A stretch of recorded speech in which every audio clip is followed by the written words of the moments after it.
It's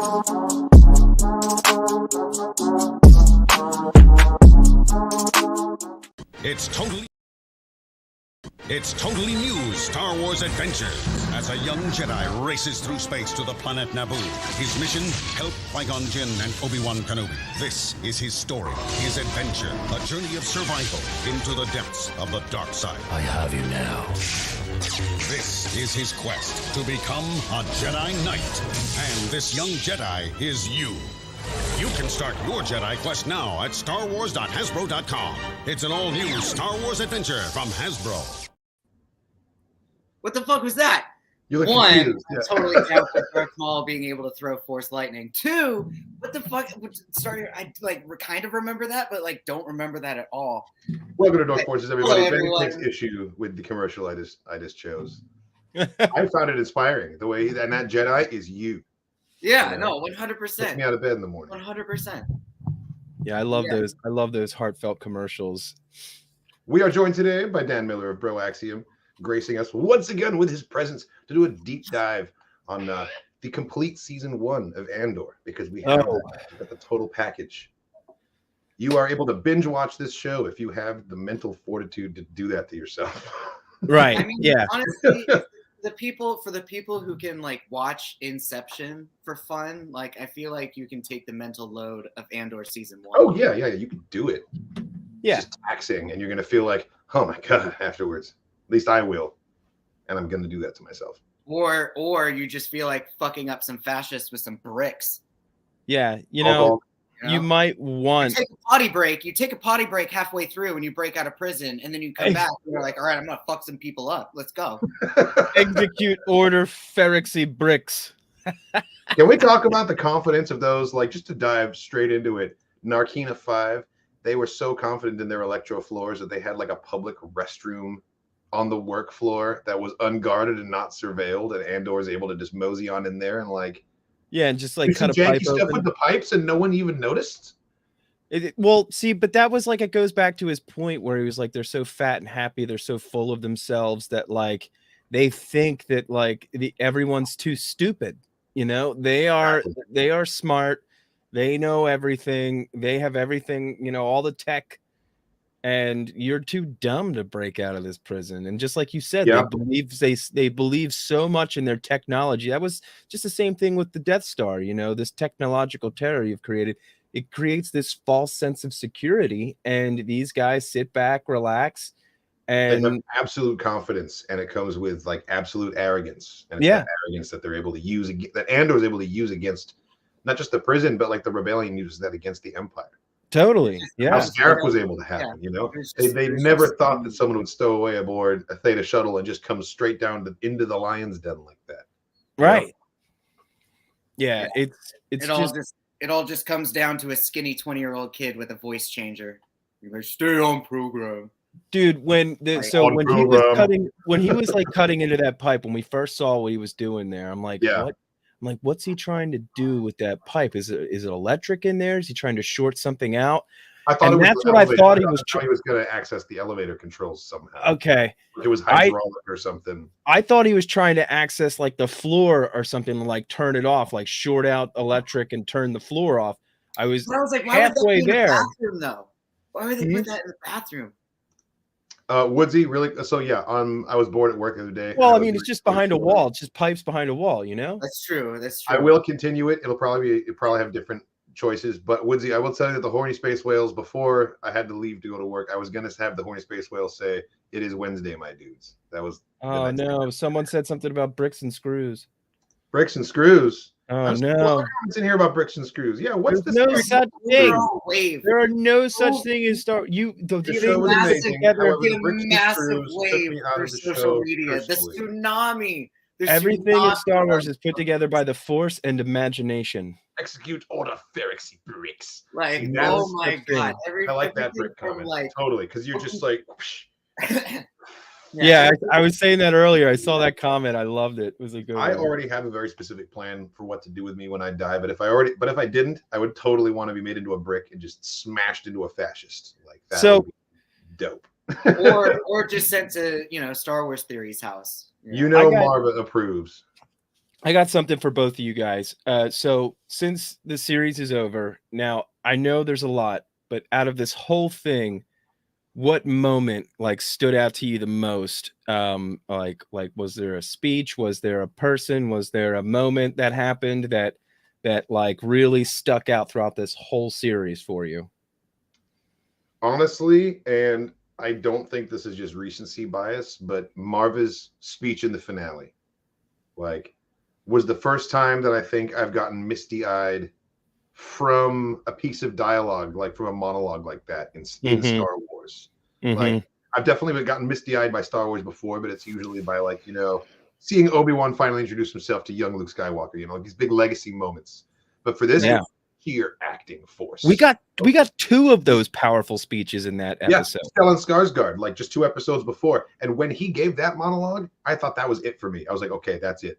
Best acting moment in the show for me. Oh, dude. Marva as a fucking hologram just like blew it out of the water. Marva as a hologram was awesome, but like for delivery and like of a momentous like piece of dialogue, that Skarsgård moment was just absolutely freaking flawless. Yes. Oh my god. And just like watching the dude listening to him like say all this crap, he's just like, oh my god. The number of like absolute heavyweight actors that have recently joined with Star Wars, like Max von Sydow, Werner Herzog, we've got Werner Herzog. Saul Guerrera, played by Forrest Whitaker. We got Stellan Skarsgård, and they're like in the same show with each other. Like, incredible performances. Yes, powerful acting. Incredibly powerful acting. And like that's, I think I keep saying it with this show. This was like so good. It rang a lot for the older crowd because it was made for us. This was definitely made for the older Star Wars crowd. And that's why, and I think they really knew what they were doing. And I think they had a target market, and they were looking, they were aiming for the older people. It's the older people that were the young fans during the age of the prequels. And it's not just for like the older Star Wars fans, it's for an audience of 2022. Yeah, and more and an intelligent audience too. Like they are this is some deep stuff. Like there is so much deep dives into this. Storytelling on TV has kind of evolved from like the 70s when the original Star Wars came out, and it's not all Walker Texas Ranger anymore. Like you need to actually have something of substance in there. Right. And I think Andor really carries that torch better than some of the other Star Wars shows have so far. But I don't think that that's a criticism necessarily. Yeah. I don't think that was their intention, nor should it necessarily have been. But it is kind of a cool, novel feeling to get to hang with some of the heavyweights out there of shows with a Star Wars piece of media, Yeah, and I think this show also let people that aren't so, high on the food chain of acting, gave them an opportunity to really let their, give them a chance to shine. Because a lot of, everybody in this show did a great job. I don't remember seeing one, actor do a bad job. I mean, either that's a credit to great directing, or these people were, they just. To be fair, if there had been like a bad performance in there, I probably would have missed it because I was so like engrossed in. It's true. The minutia of everything I could see. Beer goggles. Yeah, totally. Yeah. Oh, beauty is in the eye of the beer holder, and in that case, that's true. Me, the Star Wars fan. Bendu, what about you? What was your most notable moment? Thinking back. So there was a couple. Speech wise, Luthen's speech was definitely something that there were certain parts of it that just really hit home to me. Here. Just like poetry wise, it not to ruin the mood, but like there were certain parts that just like as someone with mental health stuff or like depression, like there were certain things that he was saying about share, like what you're having to do shit with your sharing dreams and like what you're needing to sacrifice in order to like be perceived a certain way in society so that you don't give away what your true self is, because you'd immediately be branded as like a disruptor of the peace or whatnot. Yeah. You'd be othered and you'd be pariahed. out of and as amazing as Marva's hologram speech was, I think for me the number one thing that really brought me to tears was when Andor first gets to run into what's his name? Dude with the brick. Which dude? What's the dude with the bricks name? Oh, Brasso, yeah. So when they meet in the underground tunnel, and Andor's the like hug, just wreck shop, and they do the hug and the embrace, and then like Brasso ends up trying to talk down Andor, and I think it was two simple sentences. It was two simple things that Marva said, and it was like, he's exactly where he needs to be, and he's feeling exactly what he needs to be feeling right now. It doesn't, and like because he wanted to say I'm sorry, and he wanted to say that, like, you know, he should have been. But he needed all those emotions. No, you're right. That was charged up. And Brasso was like, "Look, Marva told, look, I'm just gonna stop you. Marva told me exactly what you were gonna say, but what she really wanted you to hear right now is that everything you're feeling right now and everywhere that you are right now is exactly where you're needing to be right now." Yeah, and that was the moment that fucking broke me. It was like before the hologram even happened, and I was like, those two set like sediments of like, you know, you are like, everything is where you're supposed to be, like everything's gonna be okay. You just need to keep fucking going because you know what you need to be doing, so just do it. And then for also B2's lucky that he didn't get blown up, that he didn't get shot. He's very lucky he just got tipped over. I was so confident that whole ship was going to get shot out of the sky. As soon as Andor stepped off of it. Rogue One convinced me, like after seeing K2SO get blown the fuck up, spoiler alert, like I was wholehearted ready for the droid to get blasted, but he didn't. But he fucking didn't. He made it out. He survived. He survived to tragically die in season 2. Look, you can't kill off B2 Emo. He was like a dog. He was like a little pet dog. He had his little dog box that he slept in. He was heartbreaking in every way. That's fucking hilarious. I said earlier on Twitter that need to suffer from depression. Yeah, exactly. He had separation anxiety, dude. Serious? He absolutely did. And you've got to wonder why. Like, is it because his memory hasn't been wiped in a really long time, and so he's developed personality? And that's what they said about R2. It's because not every droid that's unwiped becomes an R2D2. Most of them become these poor, anxiety-ridden, suffering machines. Like, that's why we have this like policy, maybe. Who knows? That's why Chopper's such an angry, a-hole. So Chopper's like, I was a nom. Don't fuck with me. Exactly. He's like, I have flashbacks. He's got Clone Wars flashbacks. He's become like the Walter Sobchak of Star Wars. That's like why that Chopper is untranslated. It's like the dog with the helicopters in the background and stuff. But some of my other thoughts, Bendu, really fast. Sorry. Going back to what you were saying really fast about how that moment with the hug was so emotional, and then it was before the hologram. That's why it slipped my mind as like the most emotional like beat of the thing, because you're right, it was right up there with the speech. And the fact that the way he basically just rehashed exactly what you said. Like, I agree, that was a better moment. Like the bro hug followed by him telling Andor everything that he needed to hear in that moment to be able to go on to do the things he needed to do. Yeah. Like, Brasso was able to deliver like every piece of closure that he needed about Marva, like in those words. Yep. It was really well done. And then go ahead. Something else that we talked about in our review also was how, Luthen came in there. He went straight into town with the whole, mission of like, all right, I'm gonna cap this guy. He's done. Like, there's no ifs and buts. We need to snip this branch. And then as soon as he saw Martha's hologram, and like as soon as he saw the whole town revolt and like, do a King Boomy and take their town back from the Empire, he was like, shit. I guess this town really is sort of like in the deep now. Fuck. Yeah, his moment of realization was pretty satisfying. It's like Luthen has a lot of qualities, but he has some flaws as well. And one of those flaws is that he thinks he's the only one that sees the whole picture, which is kind of ironic because that's kind of what he was criticizing Saw for when Saw was being, I'm the only one with clarity of purpose.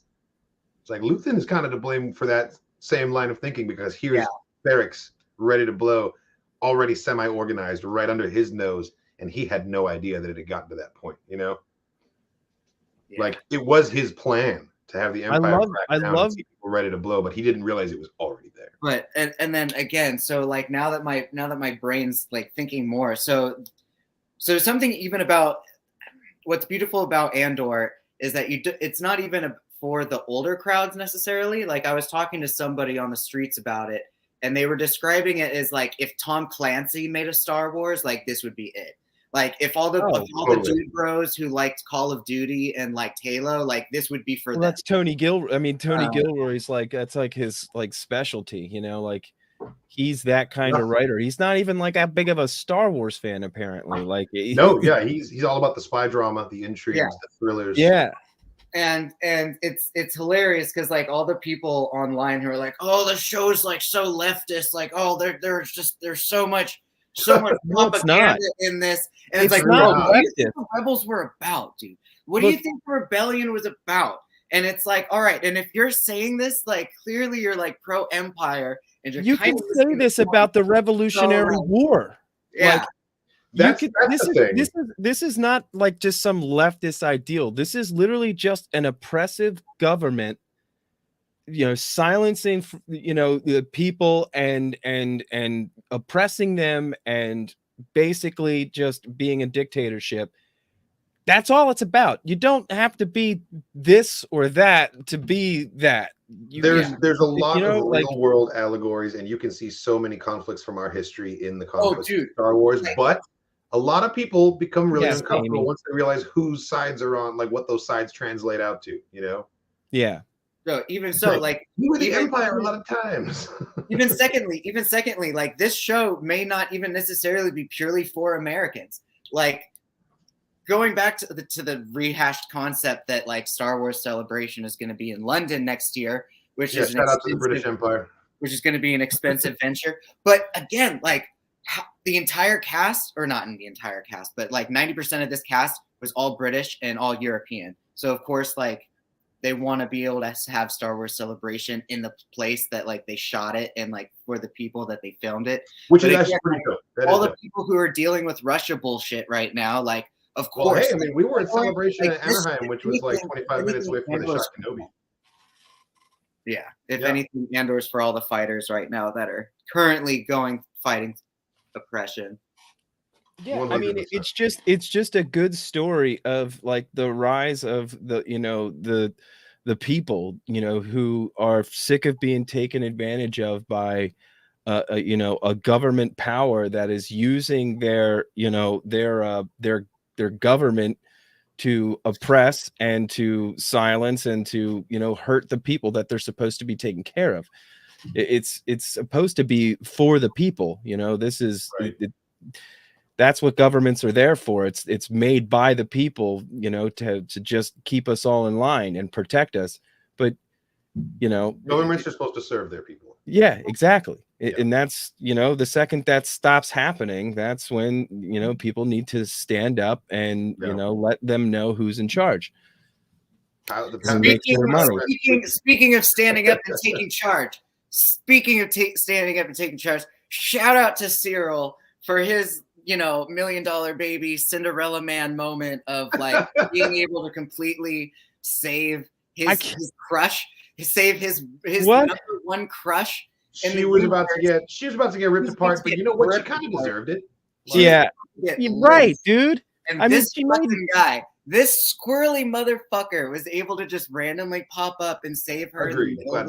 Look what she did to Bix. Like, I loved her character, no doubt. Like, I liked like the actress and like how she just portrayed this character like it was perfectly evil.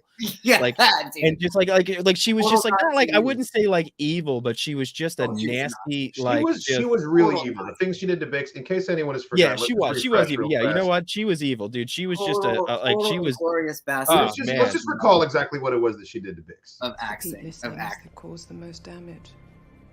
Are we ready? Let's get on with it.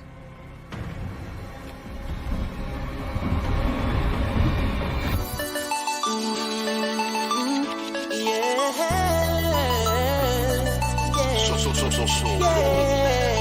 feeling like a star, you can't stop my shine. I'm loving Cloud City, my head's in the sky. I'm solo, I'm solo, I'm solo. man. sorry. I can't believe I was into it. That's not too bad. I mean, that's not that bad. But if it Them was not on repeat, kissing- then I could be upset. Them not kissing makes me think of Jin and Cassian not kissing in their intimate moment in Rogue One, also like on the elevator on their way down to the beach. Like, Yeah. I feel like sometimes the absence of a kiss speaks more to like an intimate connection. So I think that they are going to have like a deep connection moving I forward. mean, but she was about to be it's gonna be bashing romantic. the ring with a pipe too. I don't know. I think Well, he's it's gonna gonna be one love. way. It's gonna I be think one he's way. gonna be. I think he's gonna love being the sub to her dom. Oh, Like, 100%. Yeah. I want yeah. to address this comment here. 100%. Yeah. Also, The character that lost the speaking most of was actually Sergeant Mosk. He was so bummed that Cyril ditched him. I feel like he was more than that. I feel like Marva's speech got to Mosk as well, because the way he was sitting there drinking his flask, like he looked bummed that Cyril was gone, but like he looked like he was rethinking his whole life. Yeah. It Honestly, happens, man. Maybe he will join the rebellion in season 2. All it takes We is haven't some, seen the last of is Mosk. somebody to show you what's happening, because you were too blind to see it to begin with. Yeah, I mean, that's they're the people whole that have thing about strong being woke. they've got strong senses of morality. Cyril as well, honestly. That's why, he was like, these coworkers of mine have been murdered. I've got to go find the killer. And he didn't bother to think outside of that, of what the actual context is and what the ramifications, what was going on. The fact that they were leaning on some guy, like even his supervisor said so. Like, it sounds like they were out of bounds. They fucked around and found out, basically. That's Cyril wouldn't let it lie. Speaking of Can no we minor talk roles, about the- though. Sorry, What's speaking of no minor roles, though, like I was really expecting Cyril to kill his mom, and like the moment before they showed that he was He ended up stealing face down cash in a cereal. out of her safe. I mean, I was totally, and like she was walking on the bridge catwalk thing, and they just showed him like stalking her and watching. I was like, bro, he's about to push her. He's about to kill his mom. I think that'll happen when he rises up, actually, when he actually does something good and really does something well and then fails, and she's going to ride his, because she's not going to congratulate him for getting all this awesome stuff done. She's going to wait for the opening. And then, and then when he messes up, then she's going to be like on She's him, Olivia and he's just Soprano. going to be like, "Kapew!" That's who she or is to me. whatever. She's Olivia Soprano. Yeah. I would, It was messed up. Yeah, no. Even the Space mom. is The still mom was Costanza. acting. The mom with her screechy, creepy voice. Yo. Like she did a absolute phenomenal job. Cyril did great. So I can think we? people are coming down hard on Cyril. I don't think he's a mom killer. I do agree that he's got like fucked up personal politics, but I think he's someone who truly believes that he's doing the right thing. I 100% agree with you on I that. don't I think that just he feel would do like if something his to mom be pushes him evil. feel like his mom pushes him any more and doesn't give him a little freaking credit, he's got the capability of accidentally just pushing her a little too hard by the stairs. That's and true. then They're being very like, high. oh Up. no! There's a very big drop down there on 1313. Or Yeah. 1314, wherever they live. All the way down to the Yeah. underworld. Yeah. Oh man. Ew. See, Cyril's a man who really believes in the system. I feel like if he really wanted his mother gone, he'd jam her up on some charge and use the system to get rid My of it. God, he probably would. That's what he'd smart. do. That's That'd good be thinking. He'd get her Wow. accused of some sort of crap. Who That's the good hell thinking. is this Yeah. uncle? Yo, His can we? uncle. Yes, I want to know who he is. But yo, can we for 1 second? Arlo. Can we just talk about Ferrex's cultural, afterlife methods of turning people into a freaking brick to They be call it bricking, the process. to be mortared into the town. Like, how many of those bricks are dead people in that town? It's such a Well, cool I think it's a fucking wall. I like. think it's like a Jerusalem, too. like a Is it Jerusalem. just a wall, sort of or thing. do they make they put them in a building? It makes their I think it's a resistance. giant He said they just mausoleum. find you a wall. That's how I he think it's a phrased it. They giant just find you a mausoleum. wall. So So wherever it's needs not some like bricks. you're leaning against the bar, like a wall at the bar, and you're like, oh, that's Leaning Dave. against 10 dead people. No, That's I don't Dave think right so. there. I thought about that. I think it's Thought the about wall with all the gloves on it. I think it's the wall where they all clock in every Okay. morning with all the gloves. Okay, hanging on it. maybe I missed that then, but Jesus, I really I like thought it. about that's that hardcore. Having, like, dead I people thought in the about that bricks. too. What? Go ahead. No, I'm saying I thought about that too. Of like, that's how you make a haunted town, is if you just make random buildings with dead people. But I bricks. mean, it's not really Right. haunted if those people just No, died back and check. beforehand. peacefully. Exactly. And Okay, all three of us, when we go back and rewatch, we'll have to check and see if we can spot the bricks because they're just like placed in random places of prominence throughout the city. okay, And you know what? I love the metaphor too, because the metaphor of like these people are defending their home. They're literally defending like their ancestry and their Right. lineage right here in the bricks of the place That's where they live. freaking So it's not hardcore, like, dude. what is it? It's like, yeah, this place is a shithole. Why don't we just move to some other shithole? It's like, no, there's history here that cannot be moved. And like, Oh, dude, that's a great metaphor for like the local struggle too against an oppressive outside force. Rayanne said something about the marching band. Yes. Dude, I love the marching band. Yo, that I was think we actually have a picture of part. them. Yes. right here. was Happening there when right I behind watched. me. Wait, nope, that's Brasso. There it is. Dude. It was sounded freaking so eerie at first, and then it all started to come together, and I was just like, "This is so cool." I love that it was the Andor theme. It was the But main look at how revolutionary it is. And the Daughters of Ferrix like leading the fucking march, dude. This mimicked like such a revolutionary like wartime with like the trumpets or whatever like instruments they have, like just like I was saying earlier. It's just mimicking history, anything that's happened around the world. It was a really moving sequence, and like I also made the observation that it's also fully in keeping with just the campy Star Wars tradition of like take some real world stuff and just glue some crap on it, and now it's a space version. Like, yeah, the close up of the space flute cracked me up. It is so obviously just a flute with like some mini flutes stuck on either end, and I mean, like look at that, That's look at so that. authentically Star Wars. That dude's like a tuba or whatever. He's got a trombone or I don't know what the hell it is. But it also has like French horn. I think Yeah, it that's looks a like a French Tim horn. Burton French horn. A French horn. Yeah, that's literally just like a piece of pull tubing. Like they literally just blew with the music thing. The It's tuba so looks like a creative, fucking though, BC man. Rich if they made tubas. you know what? You see that stuff all put together and it's all spray painted so nice that you can't really tell. But then when you take a close look, but then you're like, well, like somebody thought of that though. Yeah. Somebody thought to make that look like something that's out of this world. And it looks really cool when you're watching it on Shout screen. out to the set It's designers it's and the great. costume and the art 100%. department on this show, because Yeah. they absolutely, like, I think I heard in an interview that they dealt it like they were making a period piece more than a science fiction. Like, there's so much research that has gone into this, and you can tell, and it feels so authentic. Like, just their outfits alone look Yeah. very, very colonial, like from back in the Revolutionary War times. Just like that, how it's cut and the shoulders, the hats. they really Civil brought the War. Star Wars That looks flavor very to it. Civil War-ish. I Yes, mean, like, especially the hats and the even sashes. Yeah. Even the Yeah, that looks architecture way of the more map, Civil War-ish to me than not It's just revolutionary. so. It's Since just we've got the trivia guide open here, let's take a look at the other ones as well. Mon Mothma, when making a show of concern about parents gambling, mentions Canto Bite, the casino. Yo, you want to talk about some of the best facial acting ever. Sold her husband up the river. Yo, He yeah, she deserved it. did. He had it coming. Well, he's kind of a douche. He's kind of a bullshit centrist, but does he deserve to like get leaned on by the ISB? Did he get arrested?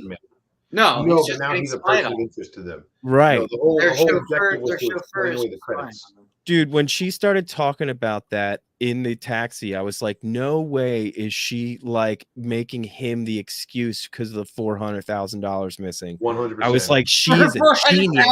She Yeah, is a genius. I didn't think at all that he had a goddamn gambling problem. I knew immediately that she was setting up the long game because the driver was paying attention. It took me I a was second. like, It no took me a freaking second. way. I was like Perrin in that moment, just dumb and oblivious. Yeah. But Oh, I it was figured it great. out afterwards, and I was like, "Oh fuck, that's ice cold." Another thing that I guessed, Ice cold. when I was talking on Shooting a Poodoo before this finale, bro, I knew she was going to marry off her daughter. I knew her daughter was going to do it. Oh no, I knew it was going to That's the happen big because, sacrifice that she's made. because her daughter was going to convince her to do it because she knows that she doesn't want her to do it and she wants to spite her freaking mom. This was a teenage girl. Did you see You how think she's she doing looked? it just out of spite? Did you see the shit-eating grin she gave her mom at the end, dude? Yeah, no, she thinks she's doing an act of rebellion when it's Yeah. it's just bad. It's totally it. She's in that little club of hers because she knows it pisses her mom off. Dude? The large French horn looks like to replace the bell with an about the 1800 marriage then though. German Because revisionist. Mothma said like, no, I don't want to do Totally. it. So did the banker dude Yeah. like approach the dad then and be like, hey, so do you want to marry our kids off? What's up? No. Mon Mothma brokered the rest of the deal. She went through with it because she needed to find a way to secure access to her funds on Chandrilla through the banks. Mon Milf. That's hilarious. But to address the super chat, my grandpa had a gramophone. I don't know if it was an 1800 German revisionist. I don't Gramophone. know That was what a that looks, word. but like it don't totally had the same like flowering open like speaker on top. I Man, that see. thing was cool. I needed to find out where that ended up because I want to play my Elder albums on that thing. I'm That looking was at the bottom there, and that looks like copper tubing, like it was from a radiator. That's hilarious. Could be. It's honestly, it's more likely plastic tubing or PVC that's been sprayed to look copper. Although I don't know how many authentically like heavy metal parts they add in there just for authenticity, just to make a prop a little heavy, because that really increases, like makes it easier to sell it as an actual object. Well, you know what's going to suck? They're going to have all of this stuff at probably a showcase at the next celebration, and we're not going to be able to go see it because we can't. I know. Yeah, the Andor experience, Celebration London. If you're going, you can send them to us. We need Kyle, to Captain Rex, you're correct. You're correct. It's PVC.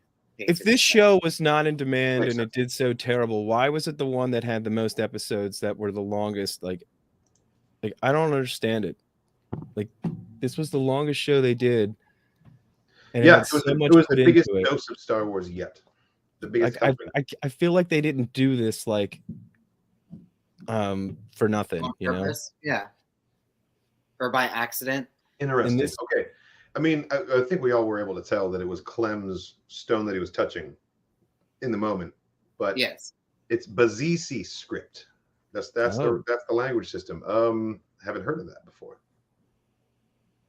I mean, it makes sense. It doesn't look like Orbesh. 7896.39.5 to 7959.318.3. I feel like we've seen that script around before, though. I think so. Yeah. It's the same script that's on Marva's stone as well. Yeah, but has that been around? Like, has that been around for a while? Like, not just in Andor. It looks like one of the character systems from Star Wars: The Old Republic that you see on like neon signs and stuff. Mm-hmm. That's true. And maybe it is the same one. I've just never heard the name of it before. Right. Because I've definitely seen stuff that hasn't. I'm trying to think if we saw it in the Force Awakens at What's Her Nuts Bar Temple place. What's Her Nuts? Maz Kanata. Yeah, I'm trying to What's Her Nuts Bar Temple. That's what's called from now on. Yeah, I like that. The temple. Brian Ward, if you're working, please work on that Photoshop for us. Yeah. I need the What's Her Nuts Temple. The What's Her Nut Temple Bar. I can get a drink there. Oh, 100%. Oh, the dog from Solo. Corellian hounds. These Solo dog. Hounds. Hegla's Corellian hounds do not ordinarily protect the Colleen shipyard. They're usually at Zorby's ship lot. But he's been asked, sorry, the Sal yard, not shipyard, but he's been asked to keep an eye on it before the property is sold, which means no one is expecting Bix to come back. I would totally buy one of those as a puppy and raise it. Did you know those are actually dogs with masks on? Oh, yeah, totally. Yeah, it's awesome. Look at they've been doing that shit since Willow. Yeah, exactly. Yeah. That was fucking hilarious. I was watching it. I was like, wait a minute, those are dog legs. And then I was watching it the way that like the tops and the heads kind of like shake and move. I was like, did they put shit on top of a dog? It was like, is this a puppet or is this Those are some good boys. Those are some good boys wearing prosthetics. I bet you if she got one, I bet you if you got one as a puppy, you would turn that, you wouldn't say that again.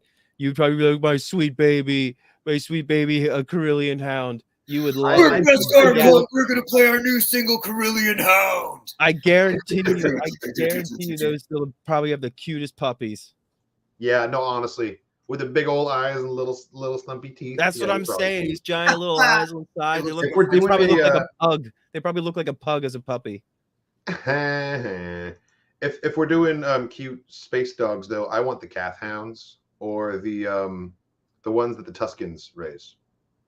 I bet they got that's you. what I- Bet they got You're right. Oh man, no, never And they can mind. probably do tricks and stuff, you know. I was like, my brain instantly went to like Irish wolfhounds. They're really tall and scraggly and scruffy, but they're yeah, but they're all wily like the dog from Prey, you know. The Tuscans hunt with them and stuff. Like yeah. I instantly no, thought like, what? I wonder what dog would beat the other dog. But then I was like, that's getting really close to dog fighting, and I don't know. Ooh, I want a loth wolf. I want a fucking loth wolf.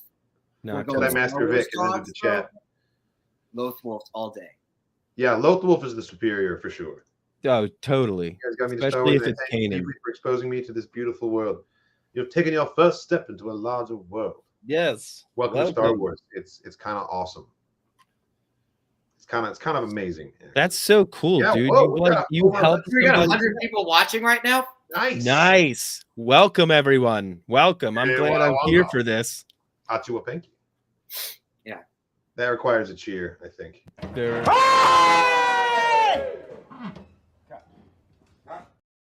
Then you gotta fix your hair. 103, 104. But yeah, Andor is so fucking clean, so gorgeous. We have to wait 2 years for a season 2. Yeah, God, 2024, right? Yeah. It's gonna I come- also it's gonna be a appreciated that long in the time. last episode, they really did try to emphasize more of the tie-ins with Rogue One. Like we were able to see Death Troopers that were actually hanging out with Deidre. It just wasn't like like random stormtroopers. Like we actually got to see some more time. Oh, we got to see more shore troopers, which was dope. Or in like in episode 3, how we got to see, or not 3, in the Florida episode, we got to see shore troopers.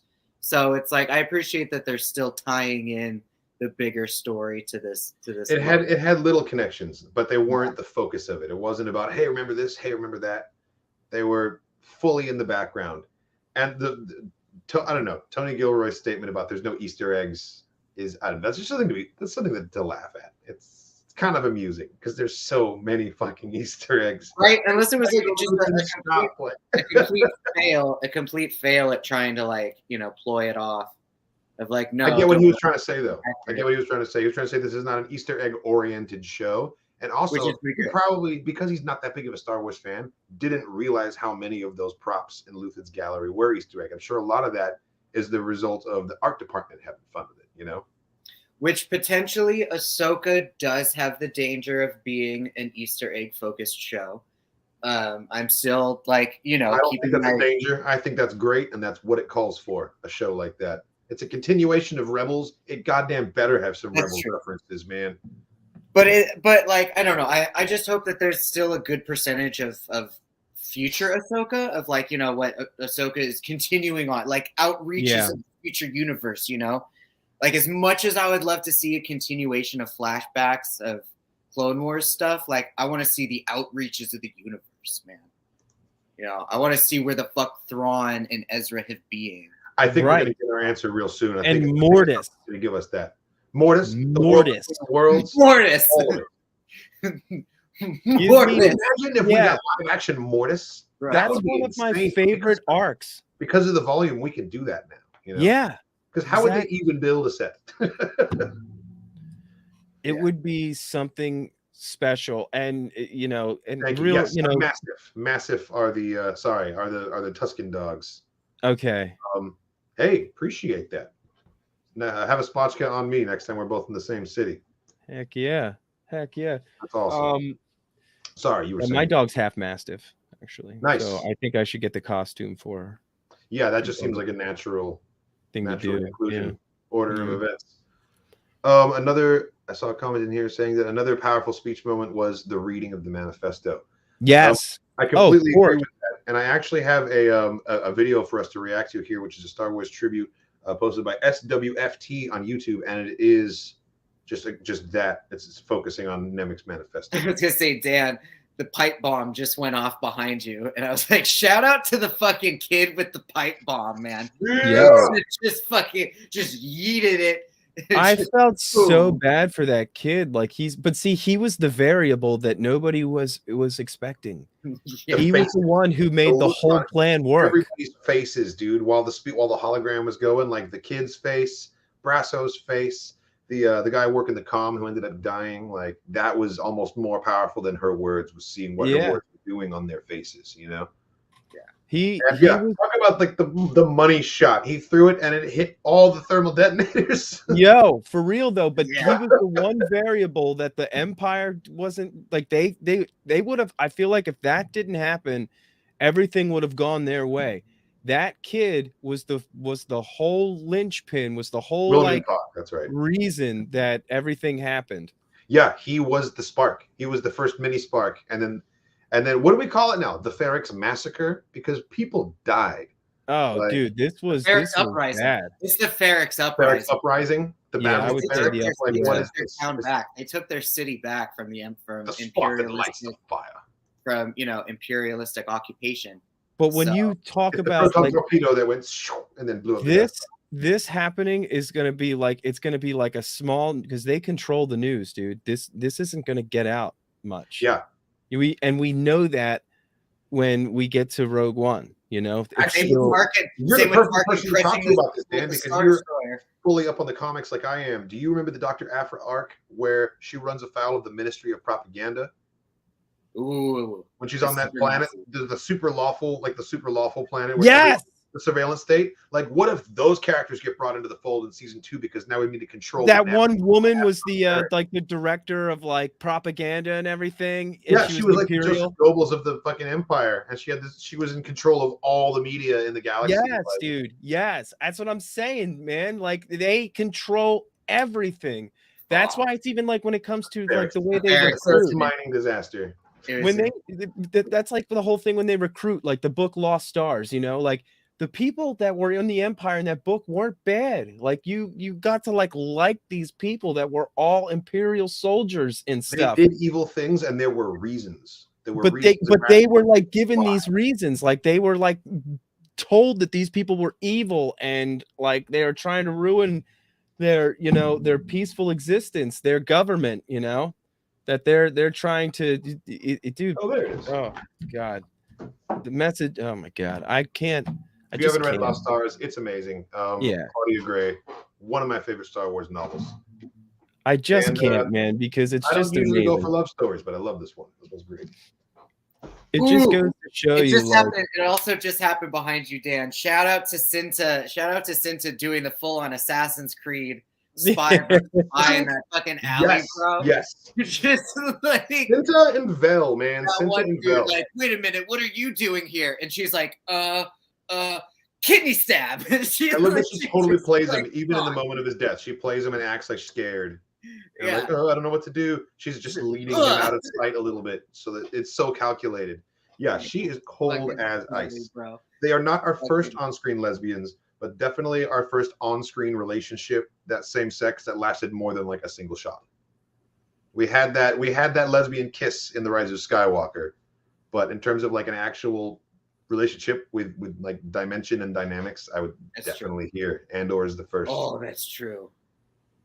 Oh, And, like- Cinta's all work, baby. She's all work. It is all work, and meanwhile, Vel's head was not in the game. Hell was just like step away from the window. no, Vel Yeah. was not in the game that last episode. Like, Cinta's out there doing work, and Vel's like, "So who's this new Imperial? Do you think she's pretty?" right? Like totally, like look at What me. happened with Yeah. She's like freezing right now. I wonder if she's just really stressed out about like the position Mon's in, It is her. I don't- Yeah, dude. I I don't always know. forget that they're fucking cousins. Yeah.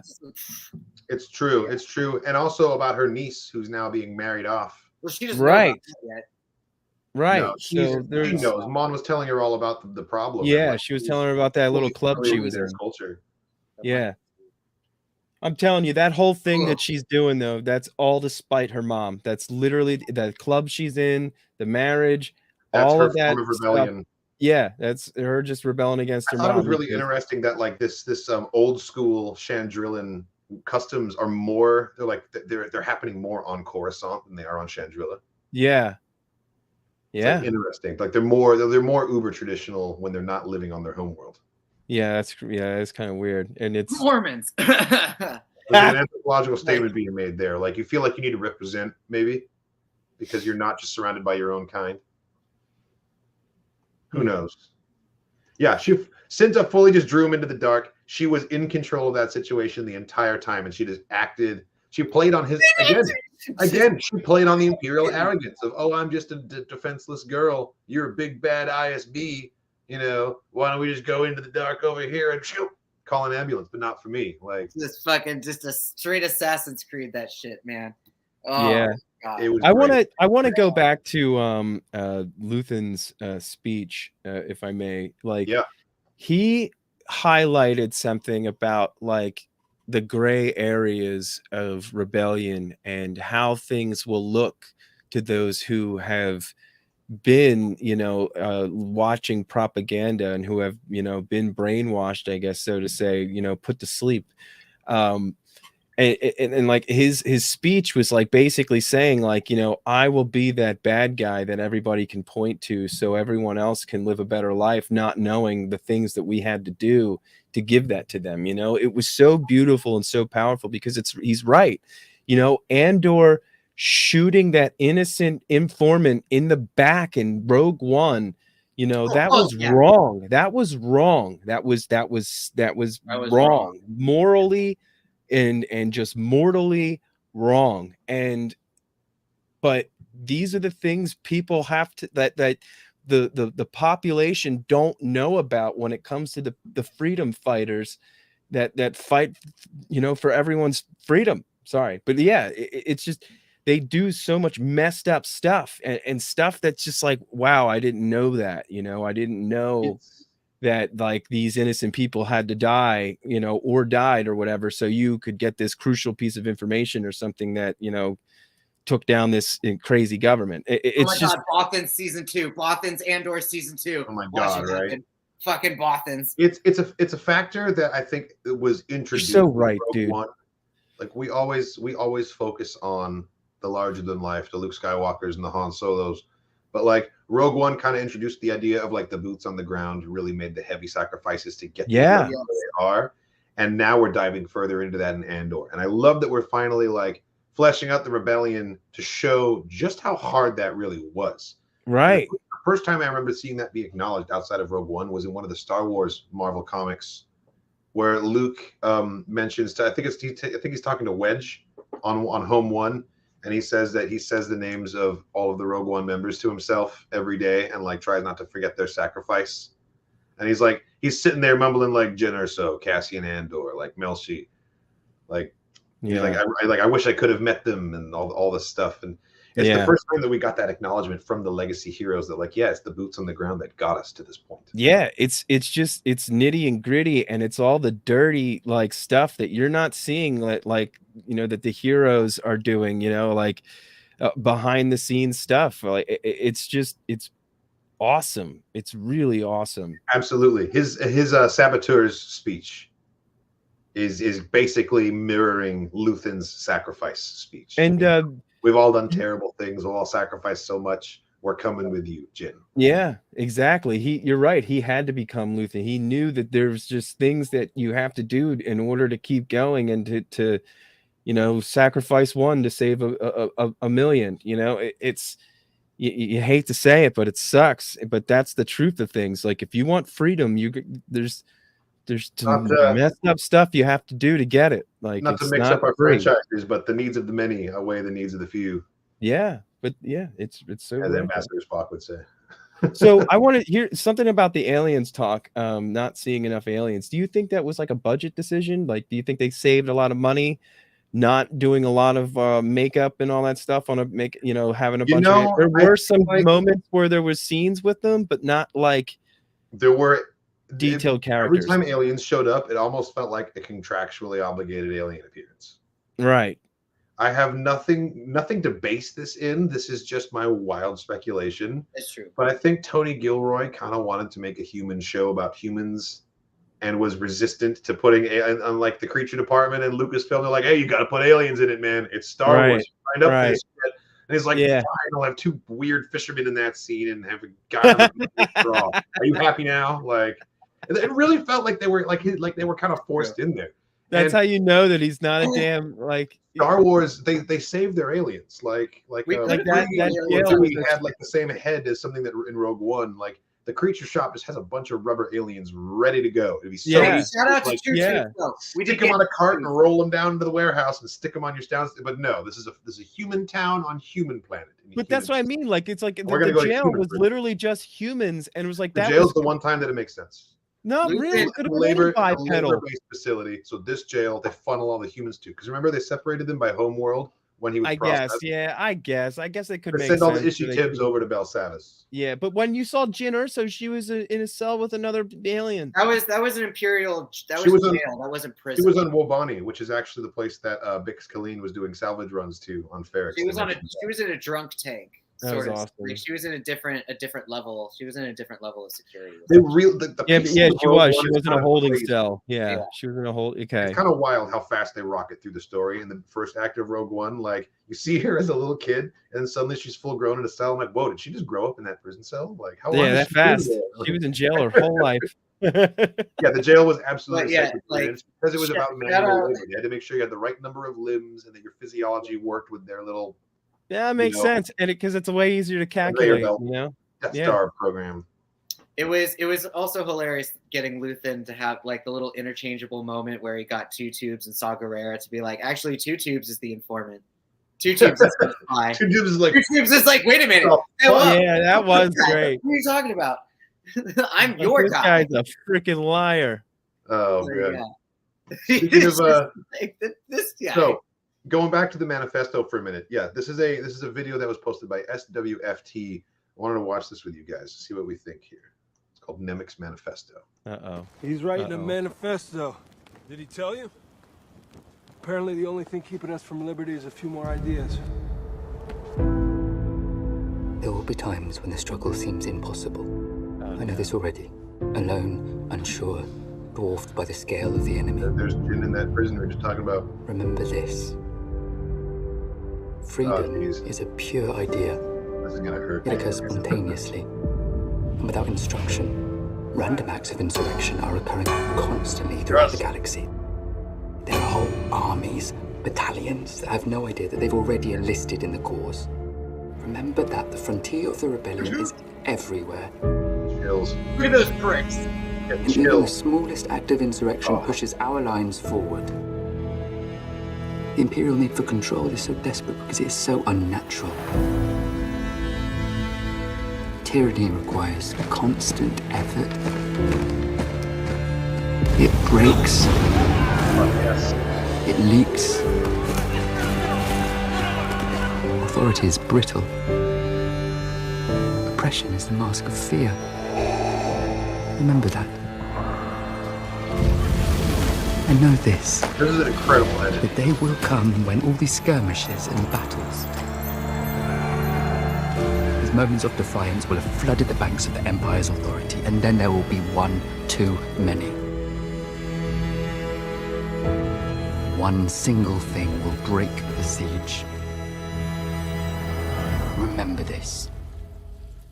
Try.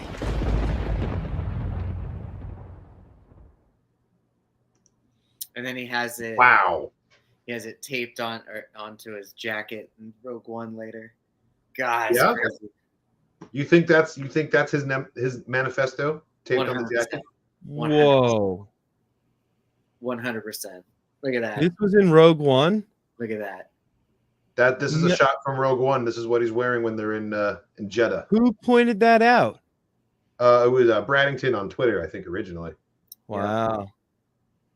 Yeah, that's a hell of a catch if it is. Yeah, I'm inclined to believe that it is. Look at that. Canon accepted, because why not? Wow. Yeah, dude. Yeah, dude. He keeps that shit with him. Keeps that shit with him. Yeah, it wasn't the manifesto, but it is now. Isn't that how Star Wars works? It's just a random prop until a novel gets written or like another It's not. and Yeah. now it's Yeah. something else. Like that's very authentically Star Wars in my opinion. The That- tales I mean, from Mos that's- Eisley I mean, they Cantina do is that. real. They do that crap all the time. But I mean, it's like 100% they do. Gilroy. It makes sense because if Gilroy would be that detailed with his writing, then it would make sense. Yeah, And these are the that's kind of what's retcons I brilliant. look for.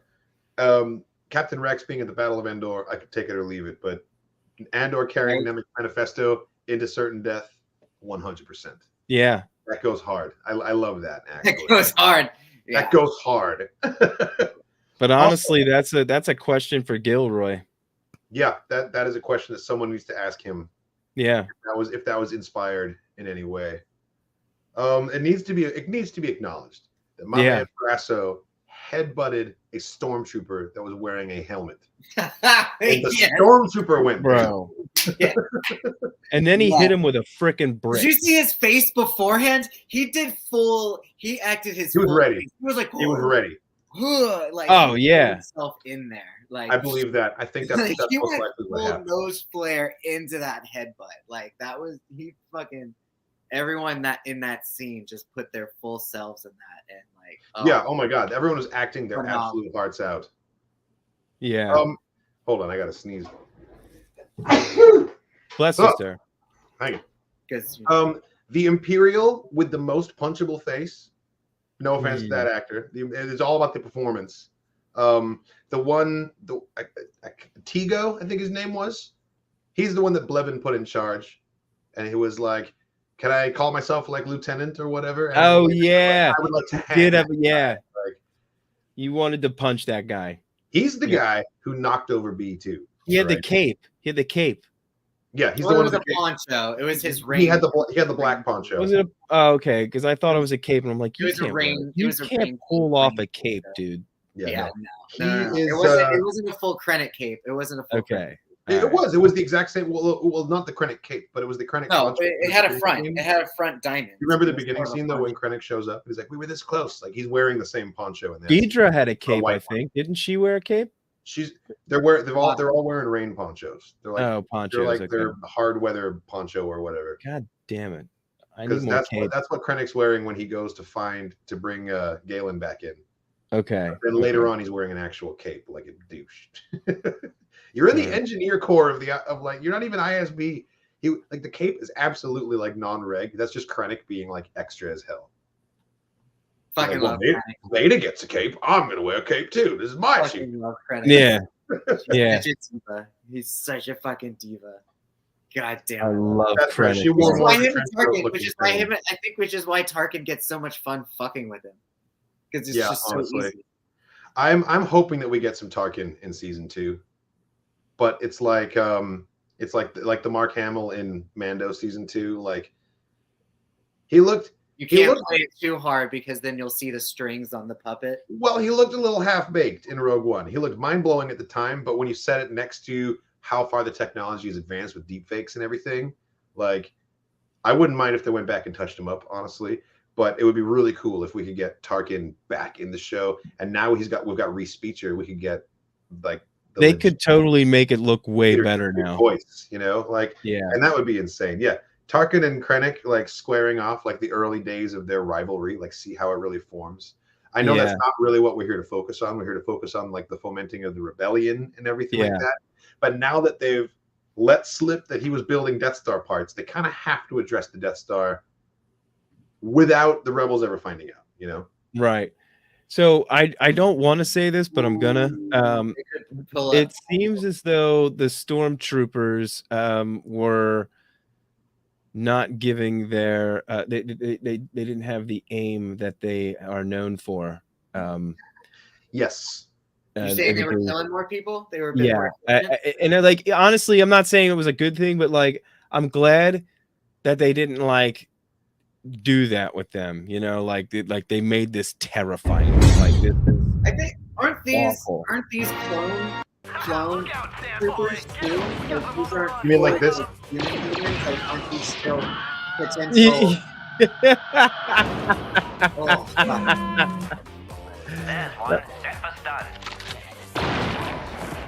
Oh my God. I said stun. I thought you said gun. What? I can't wait to tell boss we got Luke and Leia. There's the old man. Take him out. Jeez. Scallywags.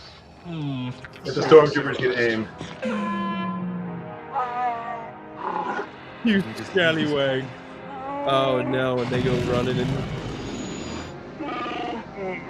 There you go. Go see if Lando can help. All units, please be advised. We got solo landing on Dock 35.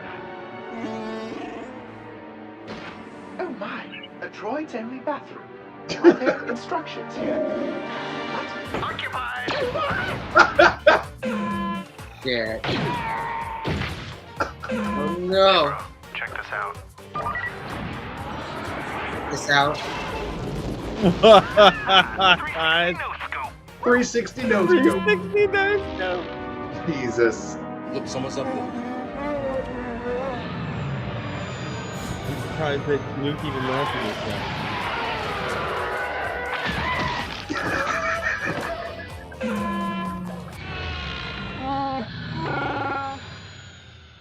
Oh man, it goes on and on.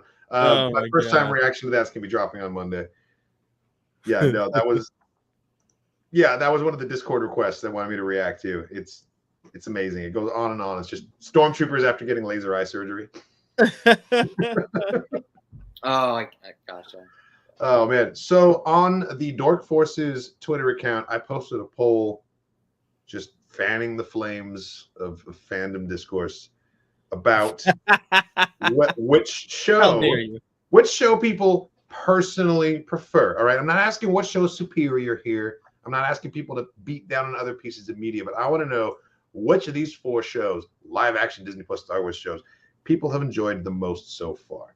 So let me pull up the poll results. I ran for 24 hours here, and I haven't actually looked at them until this moment right here. I think I actually participated in this. Oh, nice. Good. All right. Should I read it from least to most, or? Sure. Okay. So in last place with 2% of the vote, 245 people voted in this poll. Nice. Last place with 2%, the Book of Boba Fett. I knew it. I can see that. Bringing up the rear. Yeah, I kind of saw that coming too. It just didn't seem to have the biggest fan reception to it, which says nothing of how much, like, I don't know, I enjoyed it quite a lot. Yeah, me too. I don't think it was my personal favorite though out of these 4, but I definitely enjoyed it, and I've rewatched it since. In second place with 12% of the vote, it's Kenobi. I understand. I think everybody knew it was going to come down to Mandalorian and Andor at the end of the day. Yep. Andor probably has like the most versatile reach in terms of like people who aren't necessarily Star Wars fans are going to get something out of Andor.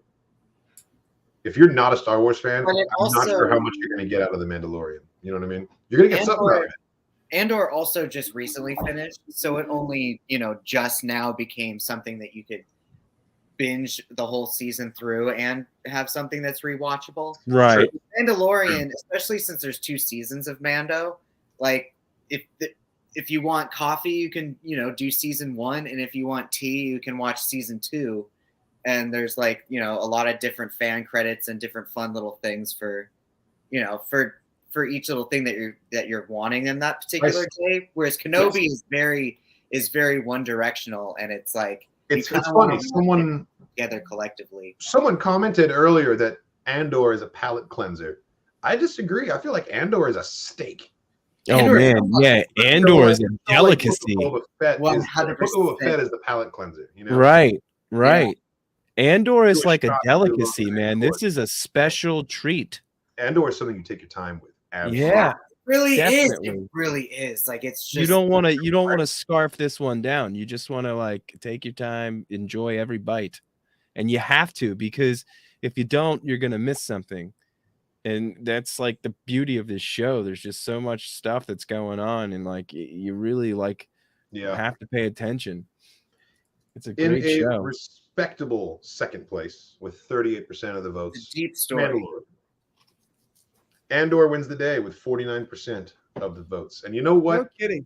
Do you think it's just so? Wait, what was the question again? What was the actual question? The prompt is, which of the Disney Star Wars series has been your personal favorite? Okay, personal favorite. All right. Yeah. So honestly, it is a toss-up. Quite honestly, not interested in people's opinions about what is a superior show. I just want to know about favorites. Yeah, I enjoyed all of them very well. Yeah, I mean, they were good. I was deep into them. I enjoyed each episode that came out. but I'll tell you right now, Andor shocked me. Like, I thought it was going to be good. Yeah. I thought it was going to be good, but I didn't know it was going to be that good. I didn't know it was going to be that deep, and I didn't know it was going to be that like heavy. Yes. And like the rest of the shows are like the Mandalorian does not go that deep at all. I'm not saying it's fluffy, but it's It goes fun. deep for a very specific, very niche group of nerds. Yeah, but it goes kind of deep. So here, okay, so if I may, like all three of them, I think are very much so very peak Star Wars in their own respective way. As my Sith holocron is starting to die out, so it's like with Mando, it's very much it has the same with Book of Boba Fett. It has the aspects of like the space western sort of bounty hunter feel. But once you get into season 2 of Mando, it becomes way more of like a medieval quest sort of series because now we're dealing with space wizards. Now we're dealing with the Excalibur of the dark Season saber. 2 kind of jumped the shark, but in a good way. Yeah, you like know? we dealt with It both expanded the scope and became bigger stakes. with Bo-Katan, and we get to deal with like the honor of Mandalore and the difference of creeds that is Mandalorian culture. And then we get Obi-Wan Kenobi, which is completely Force related and completely this symphony and this homage. Well, same with Mando season 2 of getting the Naboo Star Cruiser. But anyway, Kenobi is like an homage to these peak Star Wars characters of whom the series is essentially about their relationship. It's Darth Vader and Obi-Wan Kenobi. Yeah. And this is what it's fucking about. But Andor is about the heart and the philosophy of Star Wars. Like this is the peak, this is what the rebellion is. This is what the Empire is doing. And this is what really brought these people together. Yeah, in these larger scopes. I agree with you. I think the reason why it hits harder for everyone is because it's so much more real world. It's like focusing this hits so much more on the real world part of Star Wars, where like Mando, Boba Fett, Obi-Wan, they're all like the fantasy and like adventure part of Star Wars. That's like stuff that's out of this world, that's happening, the Force and all this other shit. And then you've got Andor, which is straight up like oppression, government, all the stuff that we deal with, that we live through.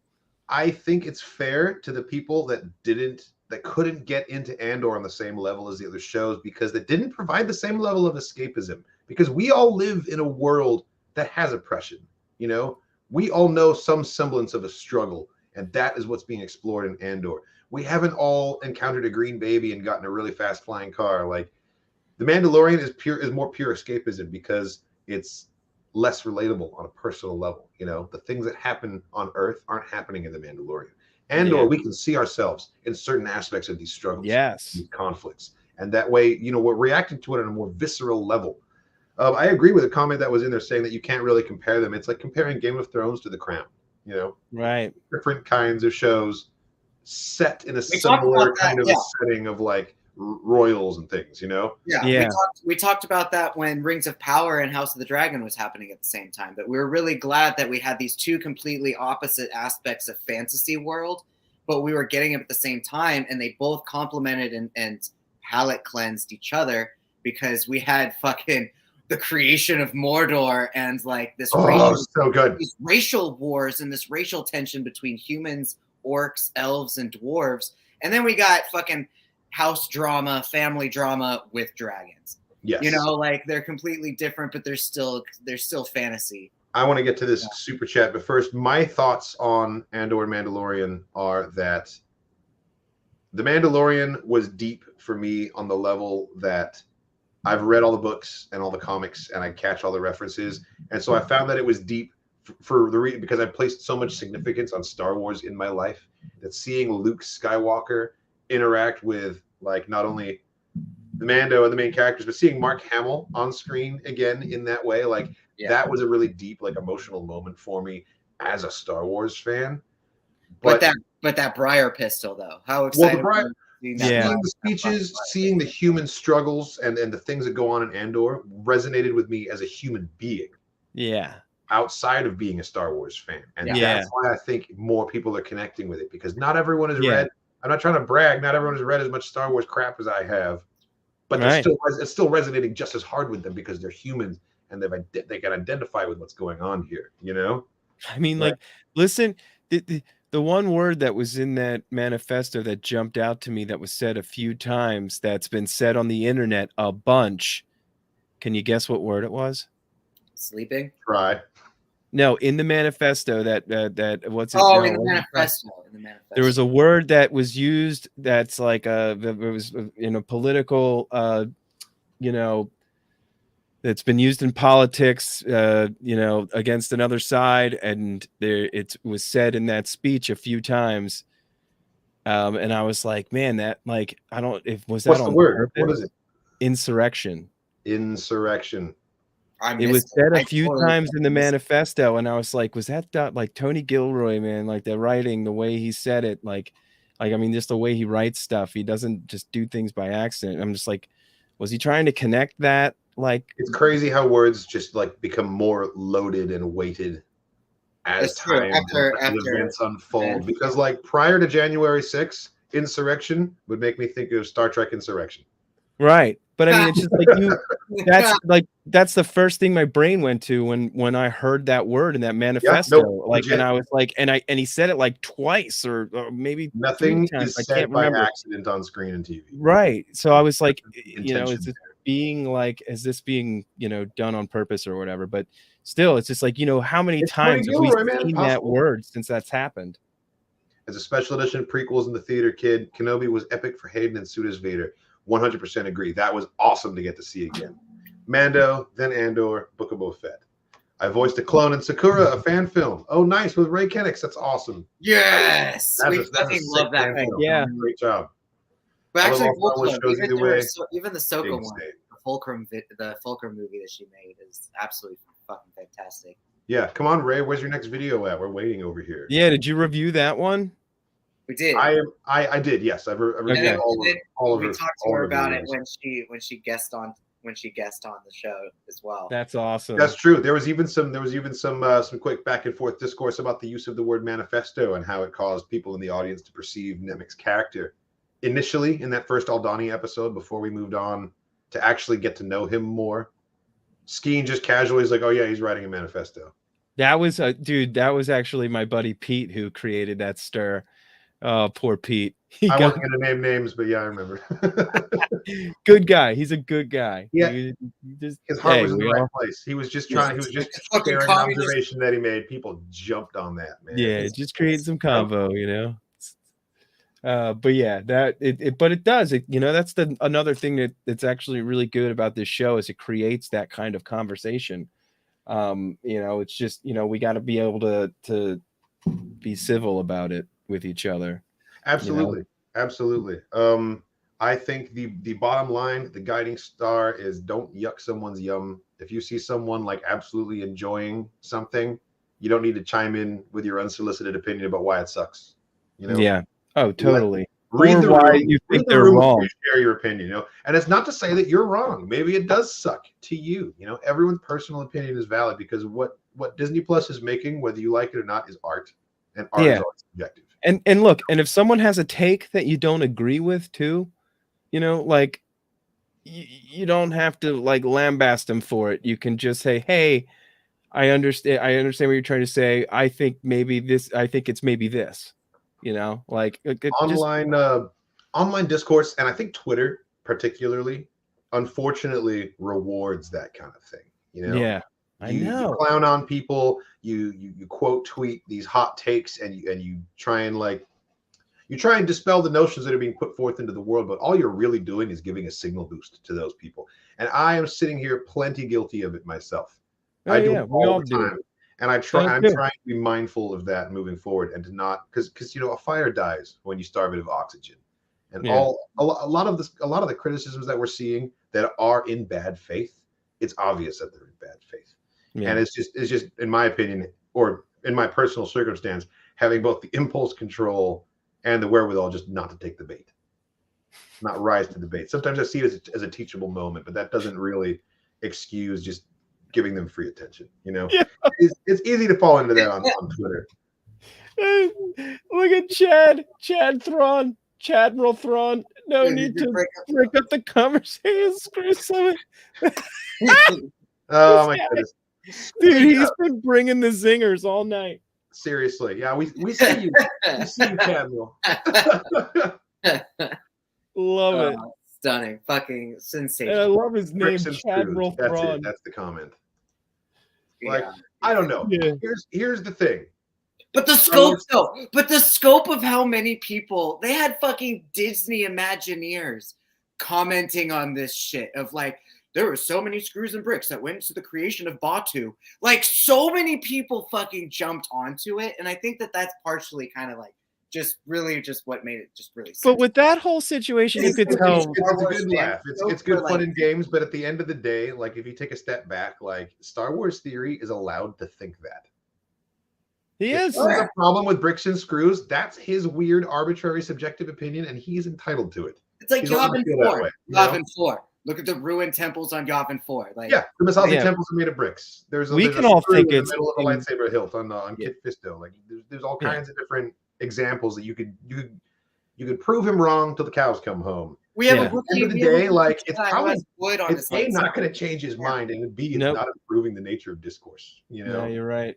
You're right. You're right. It is more funny than anything. Absolutely, It is. And It is. It's fine to have a good laugh at it, but I think that it's also symptomatic of how we engage with each other now. It's just when you see someone just trying to hate something so much, that's a complaint that is legitimate to them. The reason why they're trying to hate it is because they make money off of hating it. But that's why but then that questions me wanting to take them seriously anymore. Like, how can you take that's someone totally seriously? fine. Why should you be taking them seriously? If this is someone you're right. You're right. Once you've identified someone as a person who's hating on something in order to capitalize off the outrage machine and adopting the InfoWars model of content creation, once you've identified that person, no longer need to take them seriously. Because the only way you're going to get people to stop hating on Star Wars for money is to stop them from making money for it. And they only make money if you give them attention. Exactly. It's way easier said than done. And I am not very good at it myself. But yeah, me neither. Rising to debate is what because playing that's natural. It's natural instinct to be able to fight for something you love, you know, that you have a passion for. So for us, it's like we love Star Wars. And then when we see someone just like purposely like doing something like that, it's hard not to take it personally. It really is, and it's just instinctual to be like, you screw you, whatever. The ironic thing is, it's the same weird social phenomenon that goes on to make us want to defend it. That is the reason why they hate all Disney Star Wars in the first place. When you grow up with something and you've been a Star Wars fan your entire life and you've read all the books and you play with the toys for as long as you could, it's hard not to feel a certain ownership over that property, because you certainly have ownership over your memories, and so many of your memories center around Star Wars, and now someone new owns it. What's this? Disney owns Star Wars. They're making their own movie. You got to step back and not be like, that's not how you play with my action figures. Like, that's what Disney Star Wars is for these nerds. It's watching someone else play with your action figures. How much sounds like Twitter. Absolutely. And it's important to be like, okay, you know what? I've passed this on. Someone else is doing this, and like it's as much as it is for us, it's for the next generation of fans as well. And while we have all of our butthurt complaints, which all of us do, because we wouldn't be nerds without them, I see my nieces and nephews, which are between like the ages of 5 and 10, absolutely loving the sequels, absolutely loving like everything that's coming out. Bad Batch, Rey Skywalker isn't a dirty word in their houses. Like they don't. Like, there's all this emotional baggage that we have. You know. Yeah. Like we're all messed up, man. We all lived through the Clone Wars. Yeah, we all lived through the Clone Wars. Rey Skywalker is not a bad word in there. That is too funny. It's all Star Wars, and we can all agree to love it. Wow. Yeah, you don't have to love all of it. That is too funny. The next time I go to a speed dating event, that's going to be one of the things that I ask a person or like talk about. I'd be like, "So, where were you in the Clone Wars?" Yeah. Like, oh my god, dude! And if she responds with like, "Oh, general," like if she responds to anything Star Wars related, I'm gonna know that like, all right, this person wins. I don't need to do any of the other speed dating. I don't need to meet any of the other people. Like this is this is the one. Pack it up. We're done here. We're done. Yeah. They have no idea how good they've got it in terms of a Star Wars uncle. Yeah, like, they don't know what I do. I'm just Kyle. I'm just Uncle Kyle. That's dude, true. that's what I'm excited for. Becoming a dad is I've just bought all of the Black Series Christmas figures, Star Wars Christmas figures, and dude, my kid's gonna be excited every year for Christmas Day. He's gonna be able to put out the Christmas figures and play with them. Kyle, you need to do that kind of stuff. Absolutely. I have like massive tubs full of all of my old toys, and they're all like that's what happens to all my Lego sets. Every time I build a Lego set, I complete it and then I give it to them so they can build it. It's a constant stream of Star Wars stuff, and that's why it's an easy favorite to be the favorite uncle, because I always show up with like Star Wars toys. That's so cool. You need to like now build a gonk toy chest that you can just like pop the top of the gonk and like pull out a gift with the gonk top back That on. would be amazing. I need to figure out how to do that. Like it's Uncle Guitarn and the gonk. Not to pile on with everyone else on the internet, but if he's hemorrhaging that badly, he should take a brick and apply pressure to slow down the flow. Yeah. Kyle, did you find yourself a gonk power pack yet? Like a gonk USB power pack yet? I still don't have anything that can charge. No, my most recent gonk edition is my pen holder. Oh, that's nice. We And need then to I find got the, somebody out there who limited can 3D edition. print. Right? Just a 3D printable shell. That's all you really need. This is the Hallmark gonk that came out. It came with the mouse. Oh, droid. that's cool. Oh my God, Hallmark did a gonk? Yeah, this was last year's exclusive, I think. Oh, very cool. But this is the most recent gonk that I got. Yeah, no, all I need is a 3D printed shell, and I could put any kind of a charging station in there. Absolutely. I want a gonk lamp. I think that would be dope. Yeah, that would be pretty cool. Yeah. There could just be a massive lampshade with gonk feet sticking out the bottom. Yo, that's a great idea. I think maybe when for Halloween next year, my baby's stroller is gonna be a gonk. That would be amazing. Stroller? Oh my God, I need to see progress pics. You know, I was just thinking I can reprint this smaller and do a gonk egg cup. Oh wow. Egg Little cup? egg cup Oh, for boiled smaller. egg. Gotcha. Yeah. Or like a hard boiled egg. I see. Yeah, totally. That'd be pretty good. Cool. Well, we have one more thing to react to here at the end of the podcast, and it has nothing to do with Star Wars whatsoever. I don't know if you guys have already seen this, but this is the trailer for the Super Mario Bros. Movie. Oh, nice. Have you seen this yet? I have, but I'm okay with still watching it with you guys. What about you, Bendu? Have you seen it? I just saw the initial teaser because I don't give a shit about Chris Pratt, but I will say to anyone who has not seen the Guardians of the Galaxy holiday special yet, that shit was a tearjerker and a true that was a good Christmas movie. That was good. That was Christmas good. Short. So if you haven't seen that shit yet, try to, because we're gonna try to talk about it next week because Katarn hasn't seen it yet. So oh my, yeah, it's so good. It's so good. Shall we? So yeah, without further ado, Dan, you've played the Super Marios. You know your way around this universe. Oh yeah, definitely. Okay, cool. I know I have very cursory knowledge. I've never played any of the Smash games. I've played Mario Kart and Yeah, I've only played the Smash. Yeah, I played 1, 2, 3 Mario Kart. I played Mario 64. Damn. And not much farther past that though. 64 is where Nintendo really stopped for me, which was the greatest system ever made. But Smash was the shit. Yeah, like a Mewtwo, Toon Link, regular Link. Let's see what we got. Oh, they're gonna do like an epic version of the theme. They could have just used the actual voice actor from the game. They didn't. Is this a new one? Didn't need another person. Came out today. All right, let's go. Oh my God, Donkey Kong! Okay. Donkey Kong's in this shit? Not sure if you know who I am. Nice. But I'm about to rule the world. Wow, yay. Jack Black is so awesome. Problem. There's a human.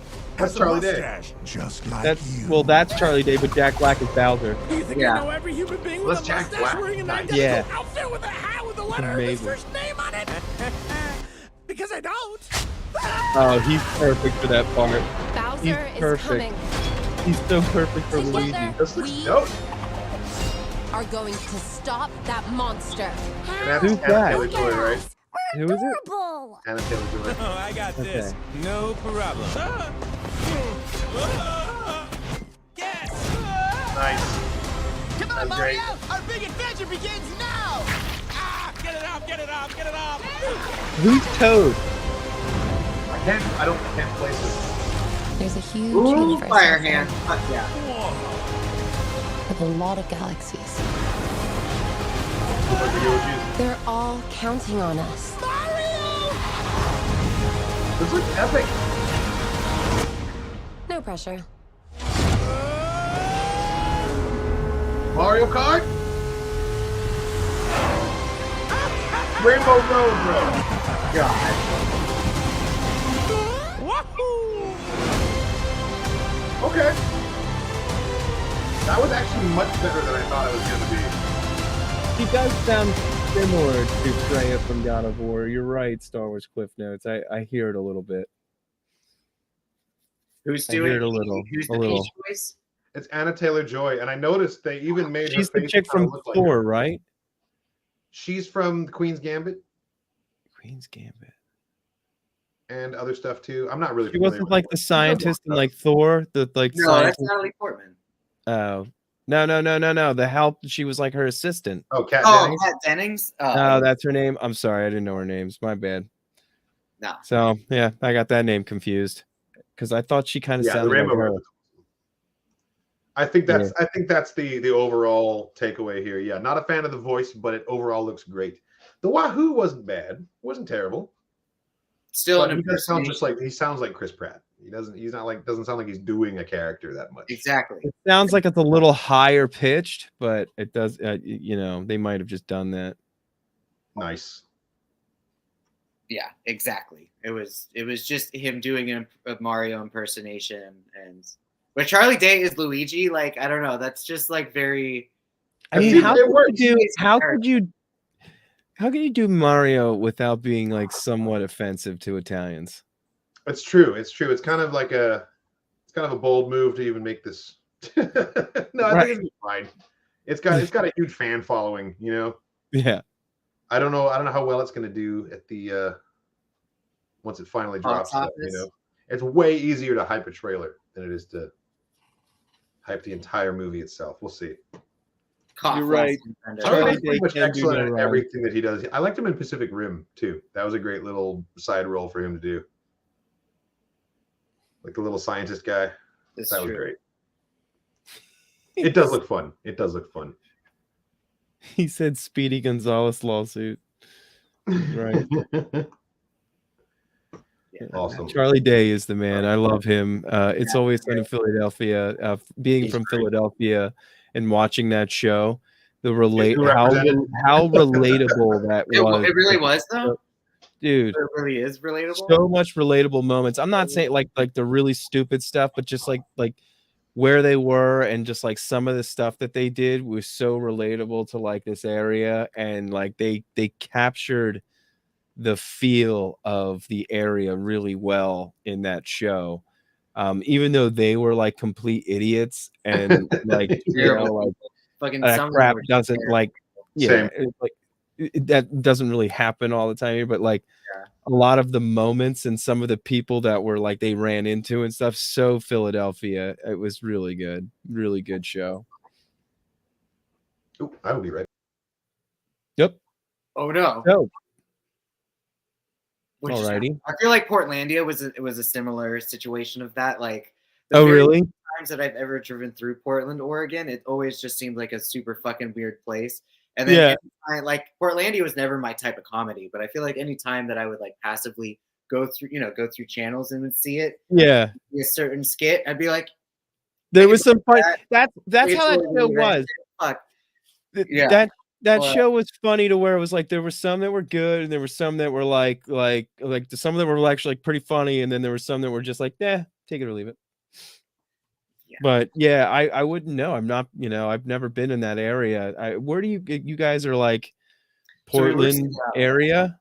or like Seattle, Washington. I'm currently in Phoenix, Arizona, because I had to move. Oh, So, you're in Phoenix now? yeah. Wow. So, Okay. Cool.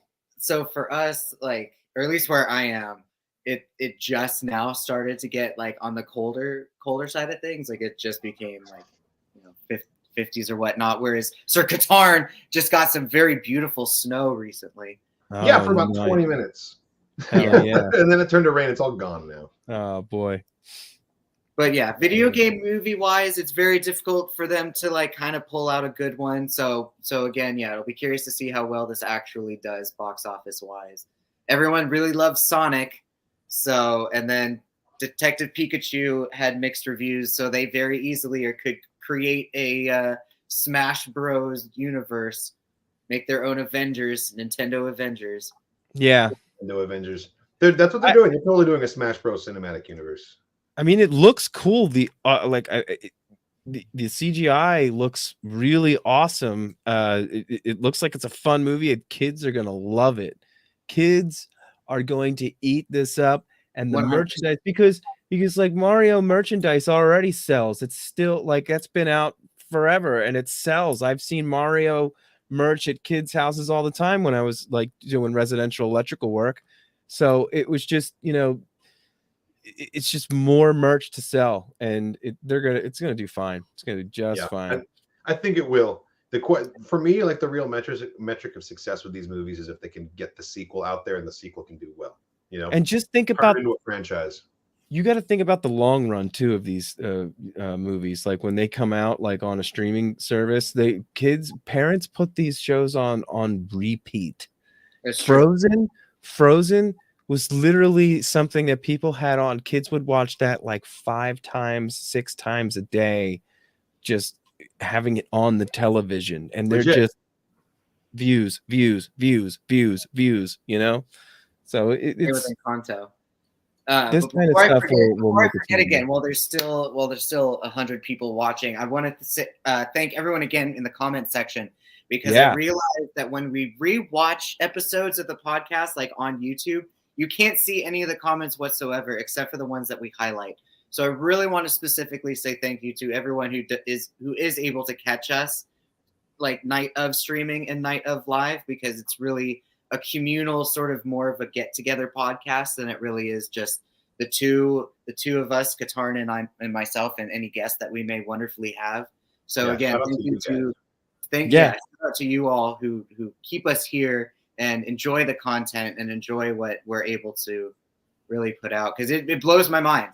It blows my mind seeing the number of views that happen in hindsight, because I don't always remember that YouTube posts these podcasts like afterwards, sort of a thing. So right now, all I see is that, oh, cool, 102 people watched our podcast, but then like I'll look a week later and it's like, oh shit, over 1,000, over 1.6 thousand, like 1.6K people like watched our shit last week, and it's like that's incredible.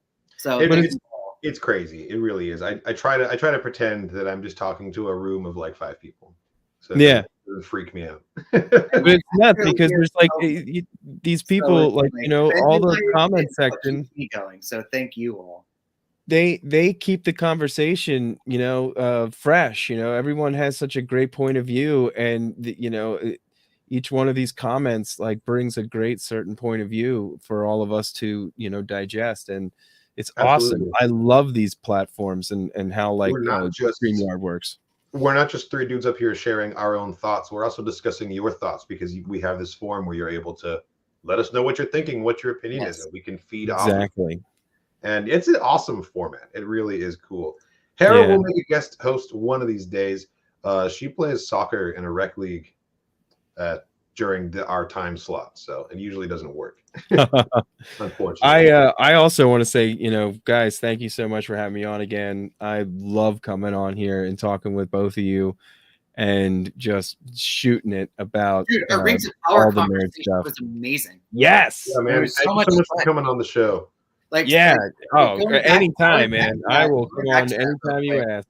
Going back to that real quick, something else that, like, I would randomly talk to people about would be Rings of Power, and some people's complaints would be like, "Oh man, like Galadriel just wasn't the same as she was in the Silmarillion." I'm like, all right, well, what was what was she like in the Silmarillion? And they would, kind of describe her more as her Fellowship of the Ring self. And I'm like, okay, so what is she like in Rings of Power? And she's like, I don't know, she's like armored and has a sword and she's doing all these fighting and she's angry all the time. And I'm like, and what is wrong with any of that?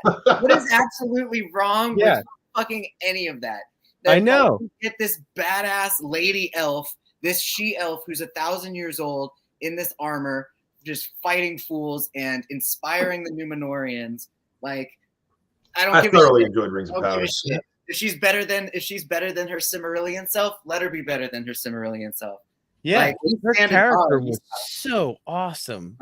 Like you can find reasons to pull you out of the show, but you can also find reasons to be entertained by it. And I think it becomes a choice at a point, If you're like halfway through the season and you're still hating it and you choose to watch the rest of the season just to complain, that's a choice you're making. Or just to know what the story is, just so you can keep up to date with what you need to complain about. That's the thing. There's always haters that don't like it, but they watch it out of FOMO. Yeah. Can you imagine though? Can you imagine your job myself to watch this being exactly forced to watch something you don't like, and then having to spend all that time to make videos on stuff that you complain and hate? Can you imagine that? Like, that's got to be so stressful for someone's mental health and happiness. Like, it's kind of ironic too, because isn't that kind of the subplot of season 1 of Rings of Power is Galadriel allowing hate into her heart and what it does to her? Like, maybe if these people did watch the show, they would learn a thing or two, maybe get some self-perspective. It's the layers. Yeah. And her Willow hype is madly abound. Unfortunately, we don't really have time to talk about Willow tonight, and it's for the best as well, because I don't. Willow Eve. Yo, you got to bring me on season finale. Willow. Yes. Oh yeah, definitely. I just rewatched the movie. It's going to be a D&D series. It's going to be a D&D series with Willow. So I'm fucking here for it. It's going to be so cool. Reactions are going to be dropping on the Grizzled Wizard channel, so you can stay tuned for those. My first reaction is probably going to be a day late. It might not be the two of us, but stay tuned. Keep up to date with the podcast, because if we're not reacting to it together, we'll most certainly be reviewing and talking about it together upon the podcast. Yes, yes, definitely. For episodes of Willow Talk. Yeah. Very cool. Very awesome. cool. Well, thank you so much for watching, everybody.